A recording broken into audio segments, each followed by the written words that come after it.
Good morning, ladies and gentlemen. Welcome to the Group 1 Automotive's second quarter 2025 financial results conference call. Please be advised that this call is being recorded. I would now like to turn the call over to Mr. Pete DeLongchamps, Group 1's Senior Vice President, Manufacturer Relations and Financial Services. Please go ahead, Mr. DeLongchamps.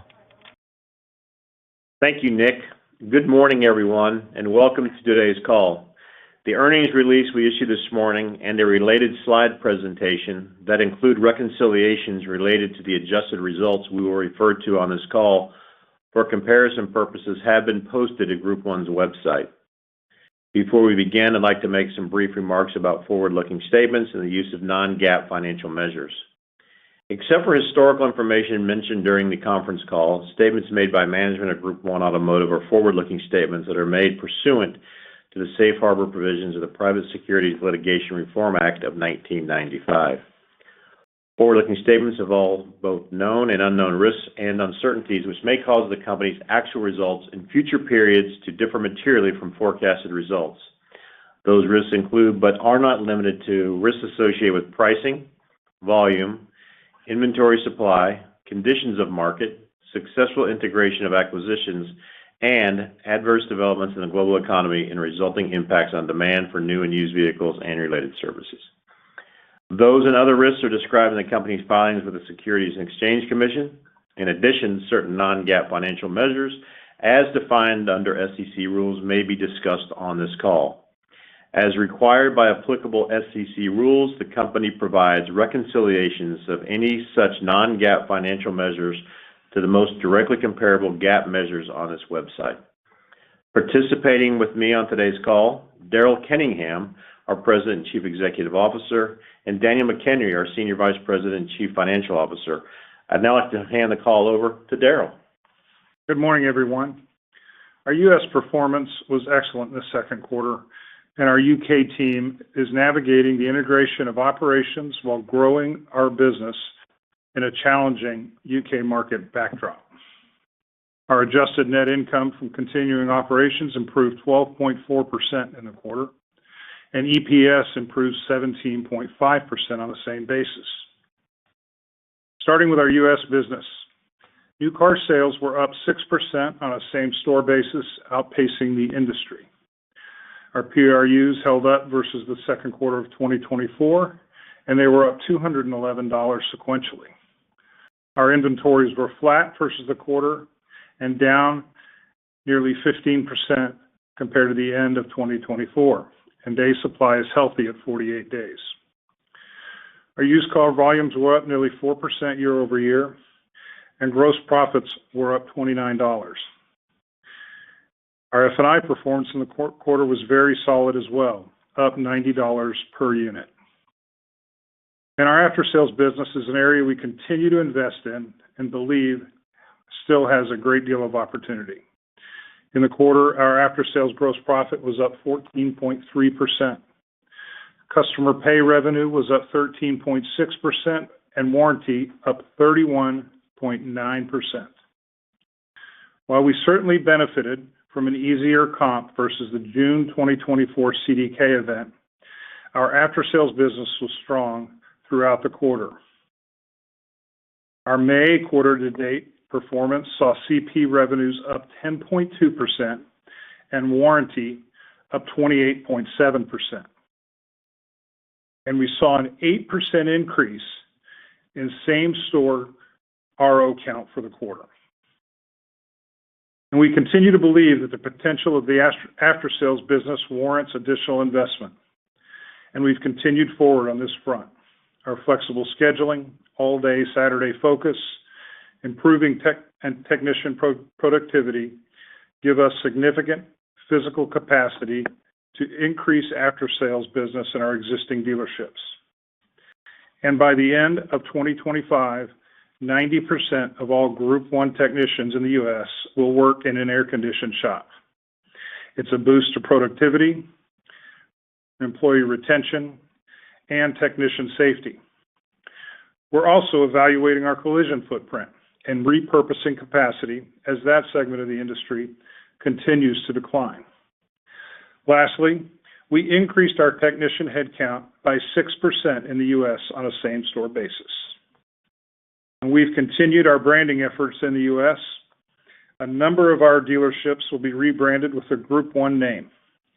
This project, when combined with our integrated marketing and customer data efforts, will open opportunities across our footprint. It's important to note that we continue to believe that the retail automotive business is a local business, and that's where we'll put our emphasis. We've learned a great deal about this rebranding from our UK business, where all of our dealerships are already branded with the Group 1 name. There remains movement in the new administration's policies and uncertainty for U.S. trade partners, automotive retailers, OEMs, and consumers. And we continue to see demand across all lines of service and are focused on remaining operationally agile. However, we are being somewhat cautious moving forward. Expectations remain that new and used vehicle GPUs could elevate a bit as inventories tighten from imposed tariffs.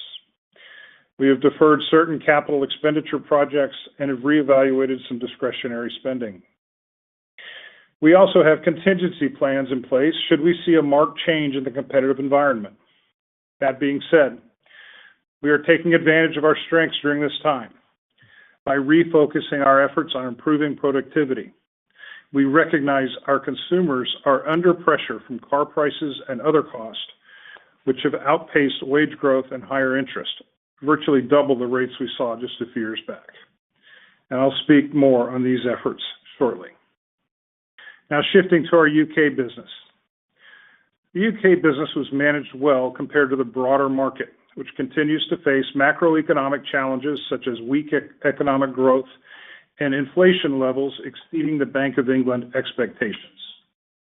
We recognize that our customers in the UK share many of the same adverse economic impacts as our U.S. customers. There's also a drag on gross profits due to the BEV mandates in the UK. However, the UK government did announce subsidies of up to £3,750 on BEV vehicles. This is a great first step. In terms of our costs in the UK, without the benefit of a plate change in the second quarter, our SG&A percentage of gross rose to 84.3%. We also absorbed some new government-required costs for insurance and wages. And we continue to work on our cost structure in the UK. And Daniel McHenry will have more to discuss on this topic. We're seeing the benefits of continued progress on our process alignment in the UK and cost reductions. We performed well in used vehicle volumes, and we also added 8% more technicians, driving a customer pay increase of nearly 8% in our UK business. And our F&I PRU in the UK was up 27% in the quarter. This quarter, we also marked a major milestone with the opening of our new UK headquarters in Milton Keynes. Centrally located with strong transport links and proximity to key OEM partners like Mercedes-Benz and the Volkswagen Group, the site reflects our deep commitment to the UK market, our employees, and our manufacturer partners. I'm incredibly proud of the work our UK team has done, and we're confident Group 1 UK is well positioned for long-term growth as a leading force in the UK motor trade. Now shifting to capital allocation. We acquired 3 dealerships in the quarter, further strengthening our partnership with Mercedes-Benz, Lexus, and Acura. These dealerships expand existing footprints in Austin, Texas, and Fort Myers, Florida, adding more scale in these proven markets consistent with our cluster strategy. And we're consistently balancing acquisitions and dispositions with repurchasing our shares. In the first half of 2025, we bought back 3% of the company for $167.3 million. And we will continue to optimize our portfolios in the U.S. and the UK. Since the beginning of 2023, we've bought assets generating $5.4 billion in annual revenue and disposed of assets generating $1.3 billion in revenue. We will continue to be acquisitive, but we are also being very disciplined in valuing acquisitions engaging only in deals that we feel provide long-term value for Group 1 shareholders. And let me close with a word about the future. Our belief is that in the future, those retailers who can drive scale, productivity, and lower cost per transaction will be the winners. Our customers can no longer simply absorb higher pricing, and in turn, that will create margin pressure. We're committed to lowering our transaction costs through productivity gains by increasing our use of technology, first-party data, and process improvements throughout our enterprise. We're making investments in technology to improve our customer experience and drive industry-leading productivity. We believe artificial intelligence has the capability to improve our business, including elevating the customer experience within the sales and service processes, utilizing robotics to automate operational functions, transaction processing, and analysis. With AI, we can connect with and interact with our customers anytime they want to do business. We're testing some very exciting things which will help us elevate the customer experience at Group 1. And now I'd like to turn the call over to our CFO, Daniel McHenry, for an operating and financial overview. Thank you, Darrell, and good morning, everyone. In the second quarter of 2025, Group 1 Automotive reported quarterly record revenues of $5.7 billion, quarterly record gross profit of $936 million, adjusted net income of $149.6 million, and quarterly adjusted diluted earnings per share from continuing operations of $11.52. Starting with our U.S. operations. Revenue growth on an as-reported and same-store basis occurred across all lines of business over the comparable prior year quarter.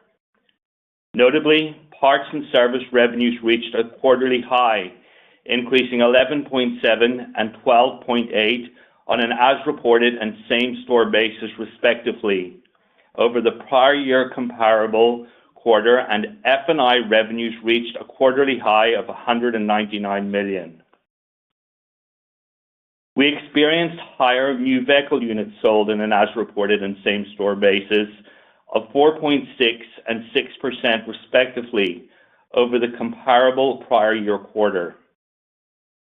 This reflects the resiliency of demand and our operational execution and the value generated from the ability to drive incremental volume through our dealership acquisitions. At the same time volumes increased, we saw prices increase by 1.5% and 1% on a reported and same-store basis, coupled with a slight decline in GPUs of 0.3 and 0.9% respectively. The higher volume more than offset the lower GPUs and contributed to an as-reported and same-store gross profit increases of 4.3 and 5% respectively versus the prior year comparable period. Used vehicle revenues were the third highest quarter on record, and volume in the second quarter was 11 vehicles shy of the quarterly record, growing 2.7 and 3.9% on an as-reported and same-store basis versus the prior year comparable period respectively. GPUs were also up, increasing $25 and $29 on an as-reported and same-store basis. Our processes, discipline, and use of technology with pricing of used vehicles helped create this gross profit growth while driving volume against higher prices versus the prior year comparable period. Our second quarter F&I GPUs of $2,465 was just $3 off the quarterly record high and is up $104 and $90 on an as-reported and same-store basis versus the prior year comparable period respectively. Our performance by our F&I professionals has been outstanding to maintain GPU discipline and drive product penetration. Shifting gears to after-sales. After-sales revenues had double-digit increases of 11.7 and 12.8 on an as-reported and same-store basis, respectively. These revenue increases, coupled by slight margin increases, generated growth in gross profit of 13.1 and 14.3 on a reported and same-store basis, respectively. Same-store customer pay and warranty revenues comprised of 72.2% of same-store after-sales revenues for the second quarter versus 69.1% for the prior comparable quarter. Customer pay dollars per RO increased 7.4% over the prior year, reflecting the aging U.S. car park and increasing prices partly due to higher prices from tariffs. Warranty work is up for Toyota, BMW, and Honda. Warranty work continues to increase due to the number of new vehicles sold in recent years requiring warranty service and an increase in the warranty recall campaigns by manufacturers. Recent examples include the Tundra and GM engine recalls. Ford recently announced a recall of up to 850,000 vehicles. Wrapping up the U.S., let's shift to SG&A. U.S. adjusted SG&A as a percent of gross profit decreased by 265 basis points sequentially to 64.2%. We are seeing the benefits of our refocusing efforts on operational efficiency and resource management to bring these metrics in line with recent historical levels. Turning to the UK, acquisition activity led to a 96.9% and 109.6% increase year over year in revenues and gross profit, respectively. We are pleased with double-digit growth in gross profit on a same-store basis, with used vehicles, parts and service, and F&I growing 16%, 12%, and 28.7%, respectively. Same-store retail used vehicle units sold increased over 8% year over year, while GPUs remained relatively flat. Same-store wholesale losses per unit improved to $414 from $842 compared to the prior year quarter, respectively. After-sales is continuing on a positive growth path, with a 2.4% increase in same-store revenues on a constant currency basis, and almost 6% increase in same-store gross profit on a constant currency basis over the prior year quarter. Same-store adjusted SG&A as a percent of gross profit increased 216 basis points versus the prior year quarter. However, on a year-to-date basis, adjusted SG&A as a percent of gross profit was 78.6%, an increase of only 70 basis points. Reported adjusted SG&A as a percent of gross profit was 84.3%. However, on a year-to-date basis, adjusted SG&A as a percent of gross profit was 81%, near the 80% expectation we believe achievable. Effective April 2025, the UK government increased the national minimum wage for employees and national insurance for employers. This increase resulted in approximately $4 million of additional costs in the second quarter, or 1.9% in additional SG&A as a percent of gross profit. To date, we have removed approximately 800 headcount from the UK business, lowering our overall costs and reducing the exposure to these government-imposed increases. We will continue to focus on cost control and business process efficiency as we execute our business integration activities in order to offset some of these increases in employee compensation. We incurred $7.6 million of restructuring costs in Quarter 2 2025 in relation to our ongoing UK restructuring plan. Turning to our balance sheet and liquidity, our strong balance sheet, cash flow generation, and leverage position will continue to support flexible capital allocation approach. As of June 30th, our liquidity of $1.1 billion was comprised of accessible cash of $374 million and $739 million available to borrow on our acquisition line. Our rent-adjusted leverage ratio, as defined by our U.S. syndicated credit facility, was 2.72 times at the end of June. Cash flow generation through the second quarter of 2025 yielded $350 million of adjusted operating cash flow and $267 million of free cash flow after backing out $83 million of capital expenditure. This capital was deployed in the quarter through a combination of acquisitions, share repurchases, and dividends, including the acquisition of $330 million in revenues, $45 million repurchasing approximately 115,000 shares at an average price of $387.39, and $6.5 million in dividends to our shareholder. As of June 30th, approximately 60% of our $5.2 billion in floor plan and other debt was fixed, resulting in an annual EPS impact of about $1.31 for every 100 basis points increase in secured overnight funding rate.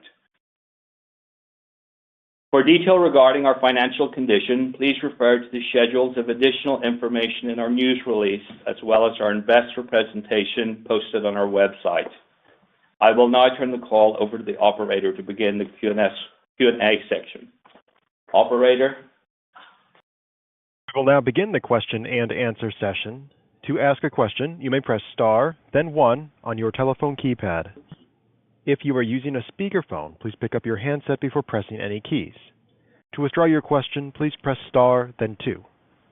We ask that you please limit yourself to one question and one follow-up. At this time, we will pause momentarily to assemble our roster. And your first question today will come from Rajat Gupta with JP Morgan. Please go ahead.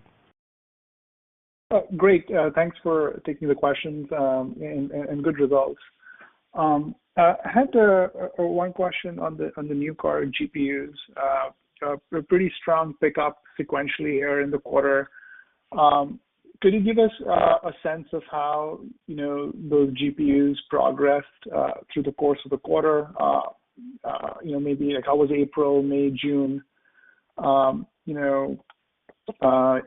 Before averaging out to the 36.65 that you reported for the quarter. And I have a quick follow-up. Thanks.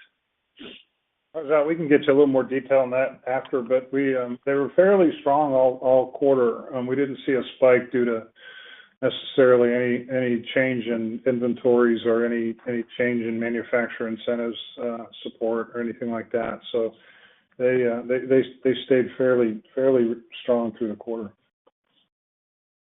Understood. And I just had a couple clarifications on the UK. It looks like you took up your cost out target there from 22 pounds to 27 pounds, for the full year, just comparing the two slide decks. Could you, is that primarily to offset some of, the government imposed cost increases, or are there other changes you're making just in light of just the weak macro backdrop there? And just had one more quick follow-up on UK. Yeah, Rajat, it's Daniel here. We expanded, some of our headcount reduction. The headcount reduction now today is looking circa 800 people. That's higher than we initially projected. A couple of reasons for that is that we have decided to close a couple of additional stores that are very close to other stores of the same brand that we have. Got it. Rajat, Got it. Okay, good. Yep. Go ahead. Rajat, this is Daryl. I just confirmed on the new car PRU in the U.S. There wasn't any spike between the months. It was fairly even. April was actually pretty good, but May and June held up very well. So pretty flat through the quarter. Understood. Thanks for clarifying that quickly. And just lastly, just on the parts and services business in the UK, pretty strong, constant currency growth there, 6%. Given the productivity improvements, you're starting to see at Inchcape, Any color you can give us as to the expected run rate here on that into the second half, maybe early next year? Is this a sustainable number? Could it accelerate further? Any color there would be helpful. Thank you. We believe there's more room to run in the quarter. We added 8% more technicians to our technician base, and the increase that we saw in after sales, there was actually a decline in warranty in the quarter in the UK. That was more than offset by a higher increase in CP of 8%. We do have opportunity to increase our customer count, Rajat. There's a lot of that increase that we saw was per RO dollars. And so what we are focused on is trying to drive more car count, especially since we have 8% more technicians to be able to accommodate it. And your next question today will come from Daniela Hagan with Morgan Stanley. Please go ahead. Hi, good morning. Good morning. Parts and service tends to be a ballast for Group 1. You see continued strength, customer pay, margins up, technician headcounts up. But thinking out the next 1 to 3 years or so, what are the key puts and takes to think about the top line?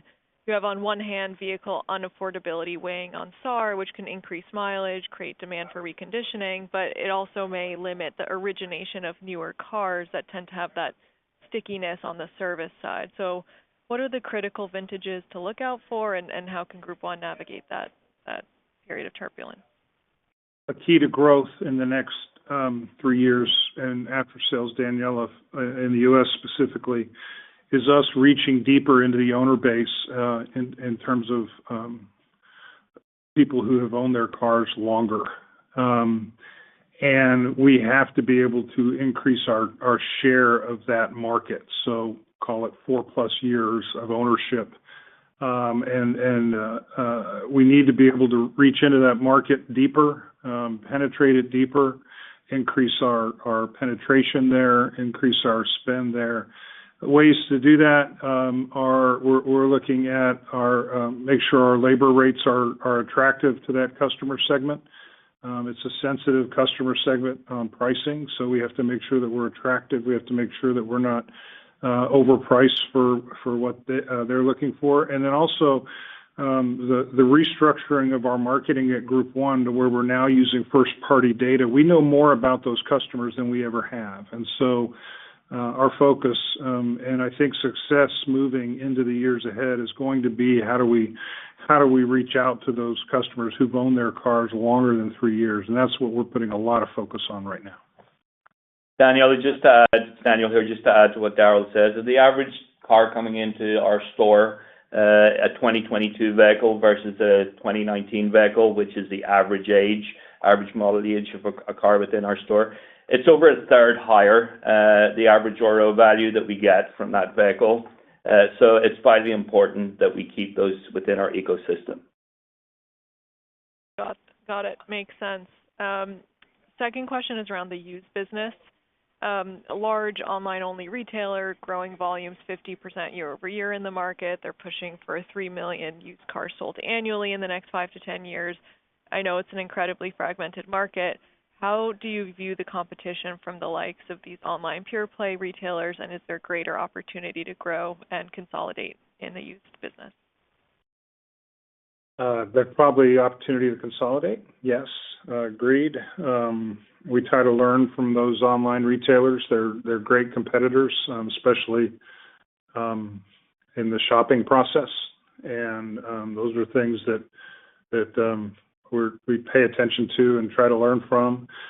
We feel like, at least today, we still have tremendous opportunity to grow our used business inside our footprint of our stores today, especially as used car sales become more digital. And they're as digital as any part of our business today.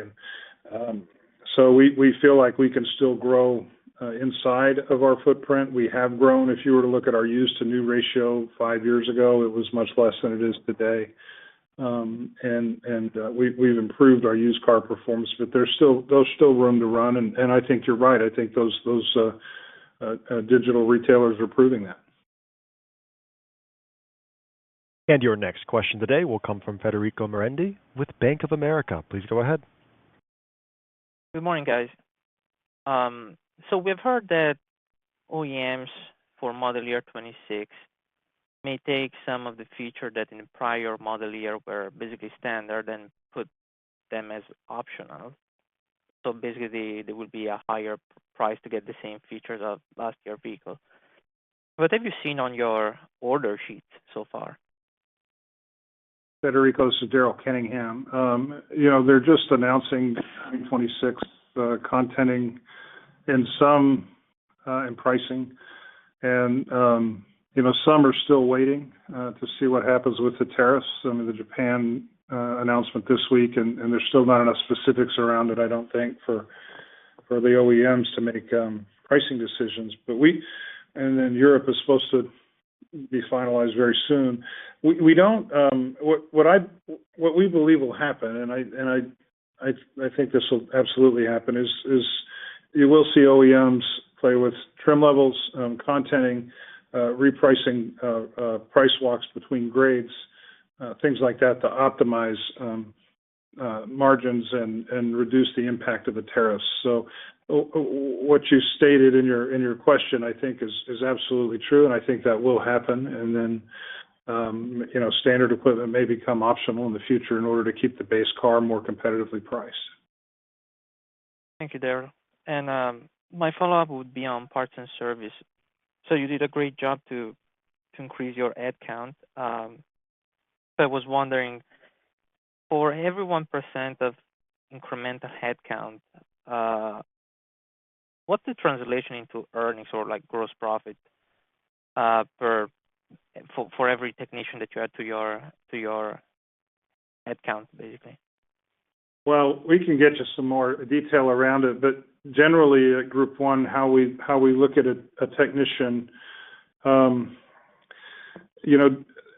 they're worth about $15,000 in gross profit per month, average, across our brands. Some brands it's more, some brands it's less. But when we can put a technician in a stall and have them work for a month, that's like another $15,000 in gross profit. And that's how we kind of look at our cost. We look at the cost of not having a technician rather than the cost of what it costs to acquire a technician. And Daniel can give you some more depth on that later today if you like. And your next question today will come from Michael Ward with Citi Research. Please go ahead. Thanks very much. Good morning, everyone. Good morning, Michael.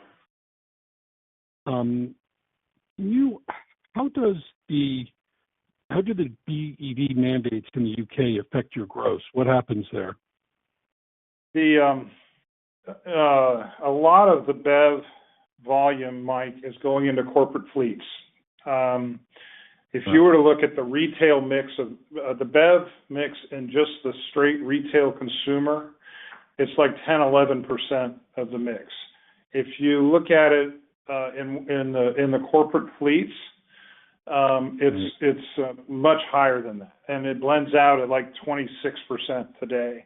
And when we sell cars to the corporate fleets, we still make positive margin on it, but it's less than what we make at retail. And so, as long as there's all that, it's kind of like in the U.S. when they're putting a lot of BEVs in rental car service right now. It's similar. So it's just corporate fleets there, and it drives the margin down as a result. Okay. You made a few more acquisitions in 2Q. What is the environment like out there? Are there big, lumpy acquisitions out there? I mean, the Herb Chambers one that Asbury took was a big chunk. Are there any big acquisition opportunities out there, do you think, or is it going to be more tuck-ins that we're seeing? Well, I think as a general statement, I think there will be in the next few years there will be larger ones. Interesting. And up to right now, the year has been fairly quiet because of the uncertainty. It feels like in the last couple of weeks there's a little more activity. We're starting to see some more inbound here. I mean, literally in the last few days. So we'll see if that is a blip or a harbinger of it getting more active. We'll see. I'm not sure yet. And your next question today will come from Jeff Lick with Stephens Inc. Please go ahead. Good morning, guys. Congrats on a great quarter again. So I was just kind of curious. This quarter, the metrics were, a little more variable if you were to, if you tried to predict all these. If you look at new gross, new units, service and parts, used. I'm just kind of curious which ones surprised you the most, and as we look into Q3 and Q4, which ones kind of are sustainable and kind of predictive for our models, and which ones might tail off? Well, I wouldn't. We were really pleased with the after-sales performance in both markets. I cannot tell you that we would expect to maintain, 13% customer pay growth on an ongoing basis.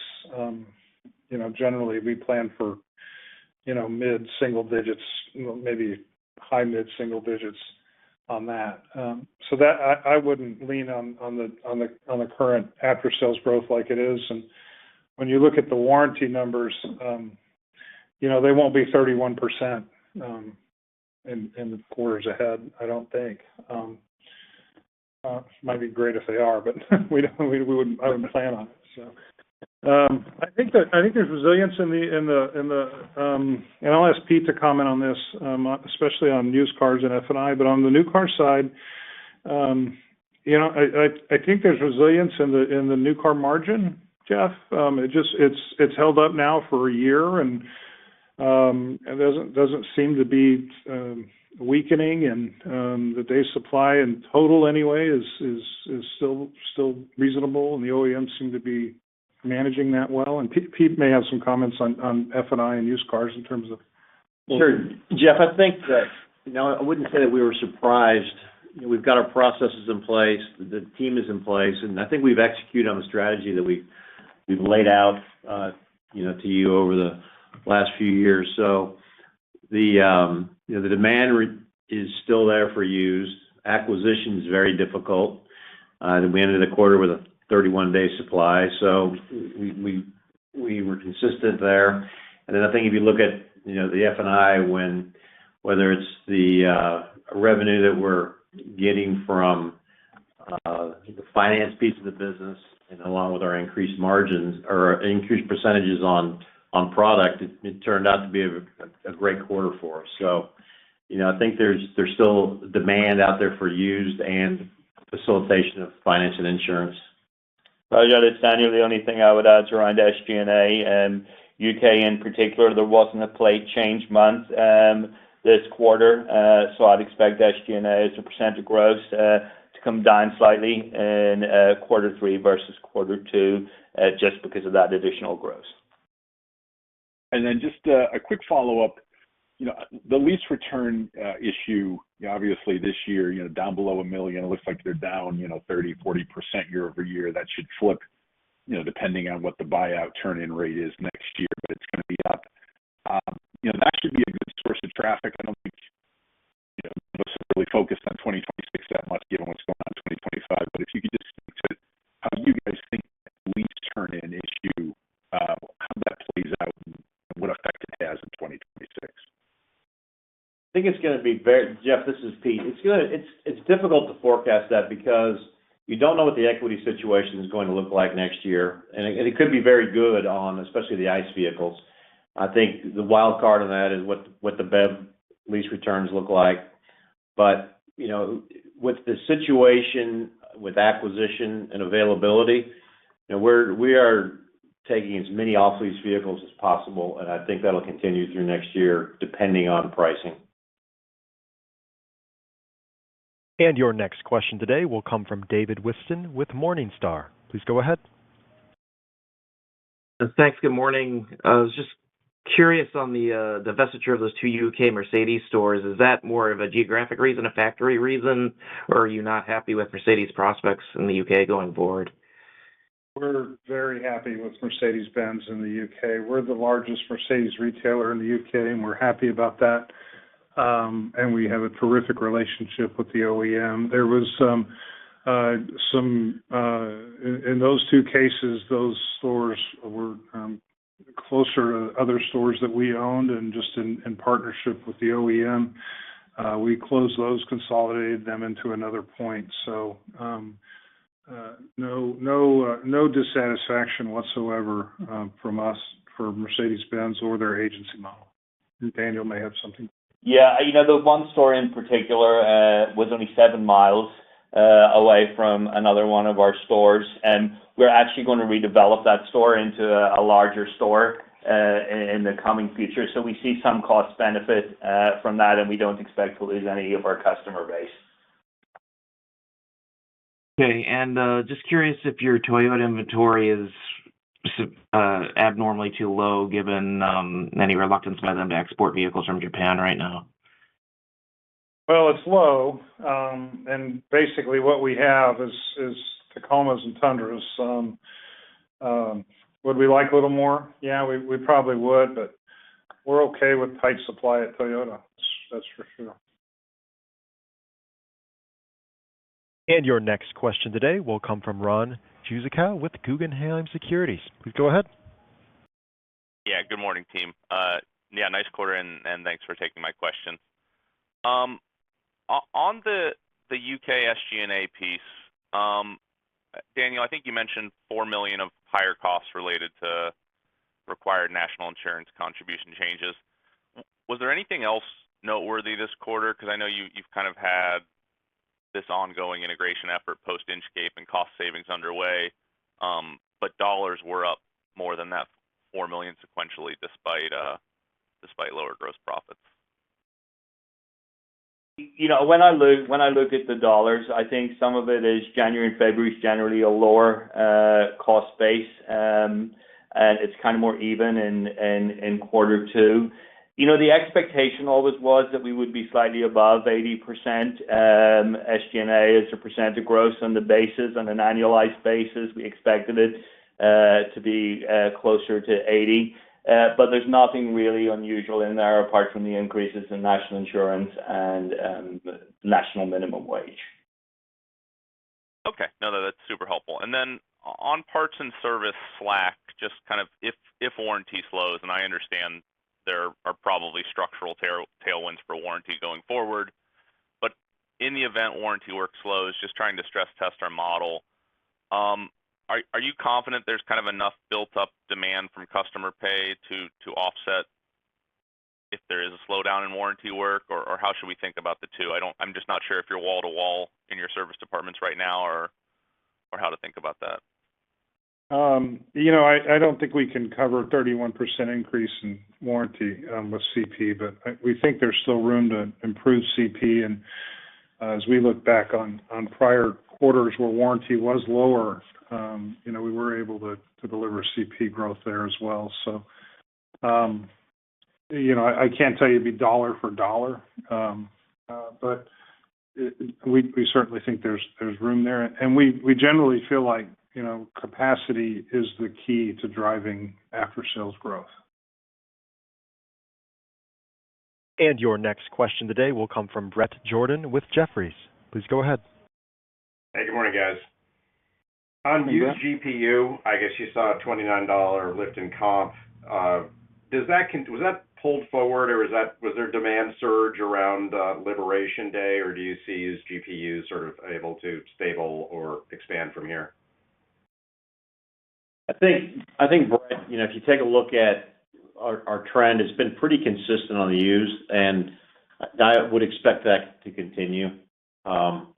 It's in the used business, it's all about the acquisition, and our team's done a spectacular job of navigating, whether it's trades, auction purchases, or outside purchases. So I think from a gross profit standpoint, it's been pretty consistent over the last year.